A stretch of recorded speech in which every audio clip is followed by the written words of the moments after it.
Regarde, il est déjà complètement sorti. Il est presque sorti entièrement. Oui.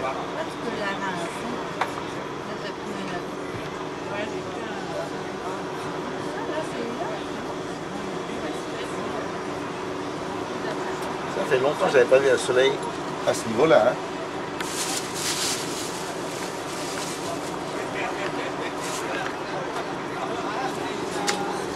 Dos, cuatro, This week, the best and millionary contracts has to be closed.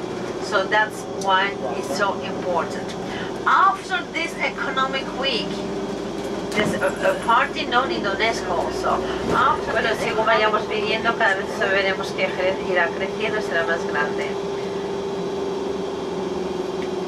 Jedes Mal, wenn wir zurückkommen, wir merken, dass Jerez de la Frontera größer und wichtiger geworden ist.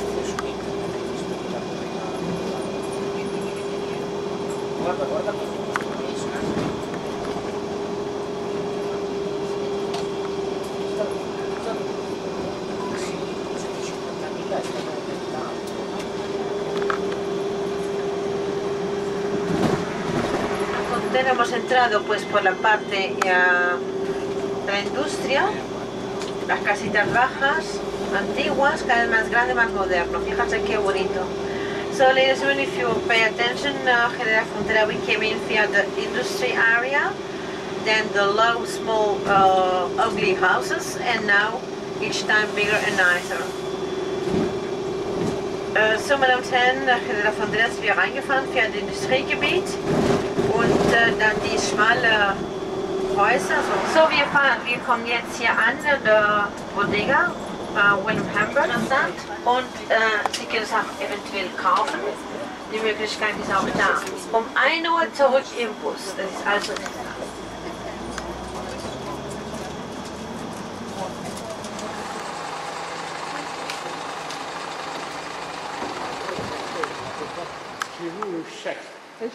Le chèque. C'est là où on entrepose les cartes qui sont saisies en cas de chèque. C'est-à-dire, les caisses normalement sont un peu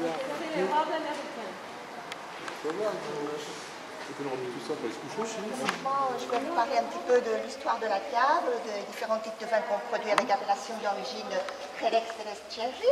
Et après, à midi, on passera voir un spectacle équestre, que je pense que ça va vous faire beaucoup.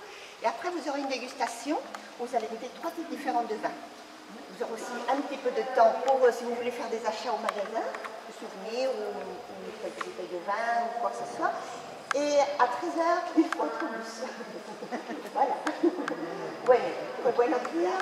Ils dorment, on dit ici, ils dorment environ 52 000 tonneaux. Ils sont tous pleins, entre les différents types de vins qu'on produit.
Inventé ici, dans la zone de Jerez du siècle, en cherchant à réussir à avoir une qualité au vin qui soit toujours constante, toujours homogène. C'est-à-dire que la qualité du vin ne change pas en fonction de la vendange. Si la vendange elle est bonne ou elle est mauvaise, la qualité du vin va être toujours la même. Alors ce système-là s'appelle de soleras et criaderas. Et il s'agit, comme vous voyez, on a les tonneaux en fil. Alors le fût qui est plus près du sol, c'est celui qui s'appelle Solera. Il contient les vins pluvieux. Première file, premier élevage. Il contient des vins plus jeunes que la Solera. Deuxième file, deuxième élevage. Il contient des vins plus jeunes que le premier élevage. C'est-à-dire, plus on monte, plus il est jeune. Voilà. Alors, quand on va faire la mise en bouteille, on va prendre le vin, on va sortir le vin toujours du tonneau de la Solera. Jamais des autres, seulement de la Solera. Et on va sortir pas plus d'un tiers de la totalité du tonneau. Le tonneau a une capacité de 600 litres. On le remplit seulement jusqu'à 500 parce qu'on leur laisse une chambre d'air. Alors de ces 500 litres-là, on va sortir un tiers maximum. Ce tiers-là qu'on va sortir, ça on le fait une fois ou deux fois par année. Ce tiers qu'on va sortir, on va le remettre avec la même quantité du premier élevage. Celui qu'on va sortir du premier élevage, on va le remettre avec la même quantité du deuxième élevage. C'est-à-dire qu'il s'agit d'un système dynamique que le vin descend petit à petit jusqu'à qu'il arrive au tonneau de la Solera où les vins plus vieux vont donner ses qualités aux vins plus jeunes. Voilà, il s'agit d'un mélange de vins de plusieurs années, c'est-à-dire du début du XXe siècle. Voilà, c'est comme ça qu'on réussit à avoir une qualité toujours constante.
Alors la vendange, on l'a fait ici à la fin du mois d'août, 1er septembre. Là, on vient de finir maintenant la vendange. Une fois qu'on ramasse le raisin, on va le presser. Une fois que le raisin est pressé, on va le passer à la salle de fermentation sur la peau du raisin, qui vont commencer à monter en haut en cherchant de l'oxygène pour pouvoir survivre. Ces micro-organismes-là, ils vont former une pellicule blanche qui va couvrir toute la superficie du vin et qu'on appelle ici voile de fleurs. Cette pellicule-là a environ 2 doigts d'épaisseur. Et la Montilla commence sa vie exactement pareil que le fino, la manzanilla, exactement pareil. On le monte à 15 degrés, on va le déposer dans le tonneau, il développe son voile de fleurs, exactement pareil. Mais quand il a 4 ans, on va lui rajouter encore de l'alcool vinique et on va le monter de 15 degrés à 18. Qu'est-ce qui se passe alors? Ce voile de fleurs qui protégeait le vin ne supporte pas cette graduation, va mourir et va commencer à tomber au fond au vin sucré. Alors, on a le Pedro Ximénez. Il est élaboré avec le raisin qui porte son même nom, le raisin Pedro Ximénez. Alors voilà qu'une fois ce raisin-là, une fois qu'on le ramasse en vendange, on ne va pas le presser tout de suite, sinon on va l'exposer au soleil pendant 1 ou 2 semaines. Pendant ce temps-là, le raisin va devenir sec. Et une fois qu'on a le raisin sec, c'est quand on va le presser. Alors de cette façon-là, on obtient ce type de vin. Comme vous voyez, il est presque noir. C'est un vin aussi qui est très gros, qui laisse aussi des taches sur la coupe, qu'on appelle ici les larmes du vin. Et c'est un vin qui est très sucré, extrêmement sucré. Il peut avoir 400 grammes de sucre par litre. 400 grammes de sucre. Voilà, quand je dis que c'est sucré. En comparaison avec les autres, regardez, Fino et Manzanilla, 1 gramme de sucre. Amontillado Oloroso, 3-4 grammes de sucre. Pedro Ximénez, 400 grammes. Voilà. On l'emploie surtout pour les desserts. Les desserts au chocolat, glace à la vanille. Et on l'emploie aussi pour, en cuisine. Alors voilà, il laisse d'être tellement sec et il commence à être un petit peu plus sucré. Et le Canasta Cream, c'est un assemblage entre Oloroso avec 75-80% de Pedro Ximénez. Là, voilà que celui-là, il est beaucoup plus sucrés. Et ce sont aussi des vins qu'on utilise aussi pour les desserts. Alors,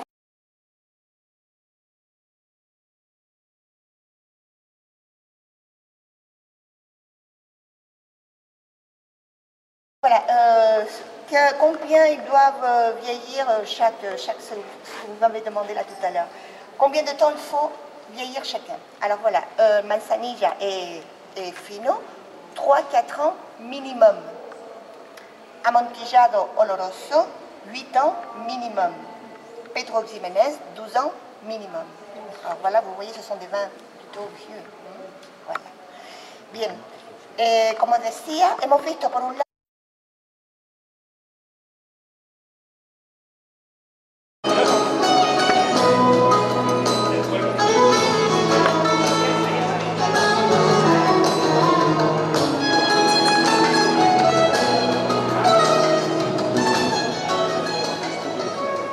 Bienvenidos al espectáculo ecuestre Canasta al Compás de Bodegas Williams Humbert, donde podremos ver 2 números completos de doma de alta escuela. Welcome to Bodegas Williams and Humbert and our equestrian show Canasta Beat, where we will see 2 complete dressage movements of the haute école.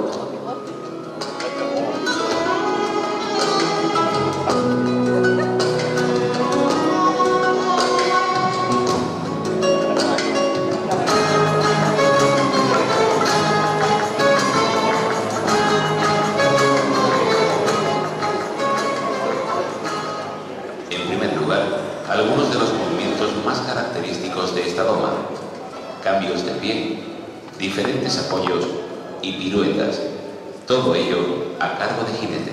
First, we will see the most characteristic movements of this dressage, changes of stride, different balances and pirouettes, all of which are ridden by our horsemen.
paso español, piafet y levadas.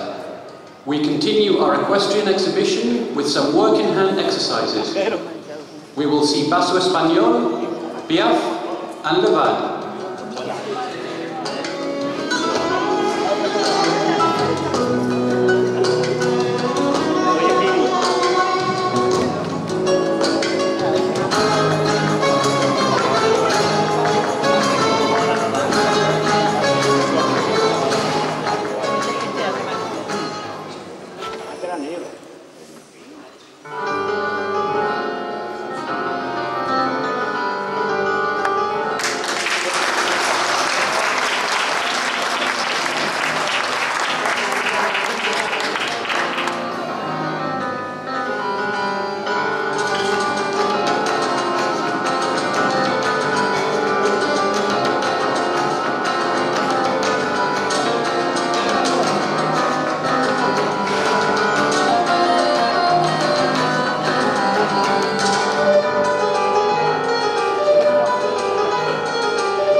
Humbert thanks you for your visit.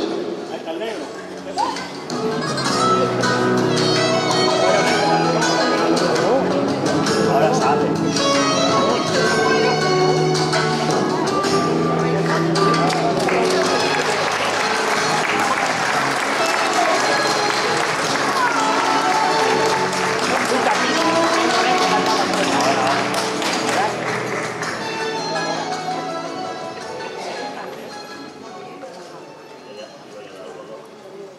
Negro.